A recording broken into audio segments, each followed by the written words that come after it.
Hola, ¿cómo les va? Bueno, vamos a hablar un poco de cráneo. Vamos a ver las generalidades de cráneo. La palabra cráneo deriva del griego cráneos, con K, que significa casco o yelmo. Y es una caja ovoidea, ósea obviamente, de aproximadamente 1200 centímetros cúbicos, que se contacta en la parte anterior e inferior con el macizo facial. De esta manera, cráneo y cara forman la cabeza ósea. El cráneo está formado por 8 huesos, de los cuales 4 son impares y ocupan la línea media, y de adelante hacia atrás son frontal, etmoides, esfenoides y occipital. Y 4 son pares, dispuestos 2 y 2, 2 laterales y superiores, que son los huesos parietales, y 2 laterales e inferiores, que son los huesos temporales, derecho e izquierdo obviamente. Los huesos de la cara los vamos a ver cuando estudiemos macizo facial, así que ahora no les damos importancia. Una cosa que quiero recalcar es esta línea imaginaria que aparece acá, que corresponde al límite entre bóveda y base. Es una línea arbitraria que va a dividir al cráneo en una parte superior o bóveda y una parte inferior o base. Y los límites son: se inicia en la eminencia frontal media o glabela, toma el arco superciliar, rama ascendente y horizontal del malar, apófisis cigomática, cresta temporal, línea curva occipital superior y termina en la protuberancia occipital externa. Después da la otra vuelta por el otro lado. Acá tenemos los límites escritos. Vemos que de esa línea imaginaria para arriba estamos hablando de bóveda craneana y de esa línea para abajo hablamos de base de cráneo.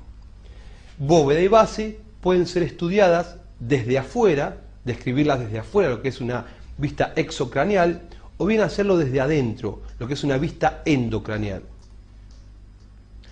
Respecto de la arquitectura de los huesos del cráneo, vamos a ver que están formados por 2 tablas separadas por un tejido esponjoso central. La tabla externa y la tabla interna. Y en el medio el tejido esponjoso que recibe el nombre de diploe. La tabla externa tiene la particularidad de ser lisa y convexa en la bóveda craneana. Fíjense, esto es un cráneo visto de arriba, desde exocráneo. Es lisa y convexa, mientras que en la base del cráneo es anfractuosa con irregularidades, saliencias, espículas, debido a todos los elementos que entran, salen y se insertan en la base del cráneo desde exocráneo. La tabla interna, por el contrario, es más delgada y presenta surcos que reciben el nombre de impresiones digitales y son producto de las arborizaciones de la arteria meningia media, acá se pueden ver, y de las circunvoluciones de los hemisferios cerebrales. Y otra cosa que es necesario destacar cuando hablamos de arquitectura ósea es estos espacios aéreos que tienen los huesos del cráneo, que son los senos paranasales. Lo vemos en huesos como frontal, etmoides en sus masas laterales y cuerpo del esfenoides. Ya lo vamos a ver después cuando estudiemos cara eso. Esta es una base de cráneo vista desde endocráneo. Y acá analizamos los huesos que son impares y medios. De adelante hacia atrás tenemos frontal, que es este. Acá está asomando con la apófisis crista galli, ya de paso se las voy nombrando, el etmoides. Hueso llave de la base del cráneo, el esfenoides, hueso que tiene forma de mariposa. Y por último, el occipital. En trencito, frontal, etmoides, esfenoides y occipital.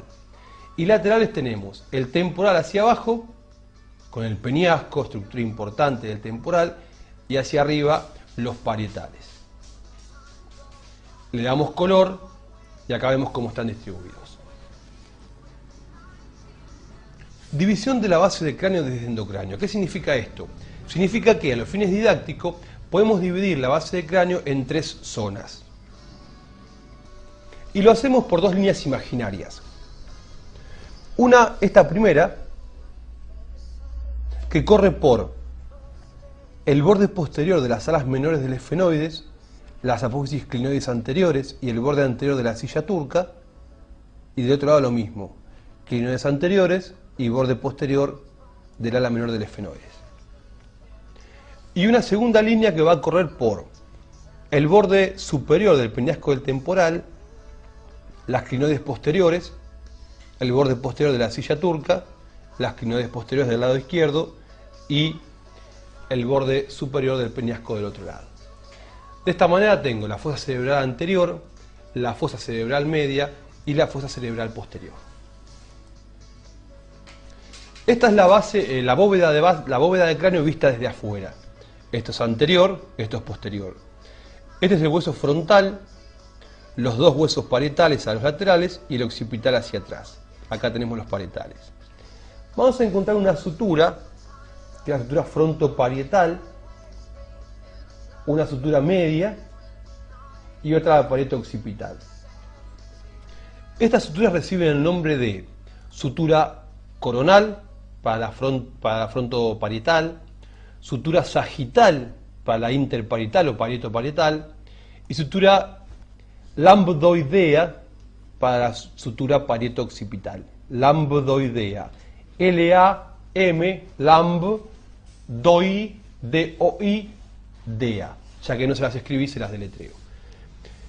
Una cosa que tenemos que destacar son los puntos suturales. ¿Qué significa eso? Son puntos donde se unen más de dos huesos. Acá tendríamos uno y aquí tendríamos otro. Y se llaman bregma el anterior y lambda el posterior. Si lo miramos de lateral, vamos a ver que tenemos acá un punto sutural entre frontal, parietal, temporal y esta parte de aquí que es el ala mayor del esfenoides, que se llama pterium. Y hacia atrás tenemos otro punto sutural entre el parietal, el occipital y la porción mastoidea del occipital, que se llama asterium. Pterium y asterium. Entonces, los puntos suturales son 4. Bregma, lambda, pterium y asterium. Y por último, volvemos a recordar los límites entre bóveda y base. Acá un poquito más grande. Se inicia entonces en la eminencia frontal media o glabela, toma el arco superciliar, la rama ascendente del malar, la rama horizontal, la apófisis cigomática, la cresta temporalis, de ahí salta a la línea curva occipital superior y de esta llega, o con esta llega, a la protuberancia occipital externa. Y acá les marcamos frontal, parietal, occipital, temporal y esfenoides, ala mayor del esfenoides. Muchas gracias.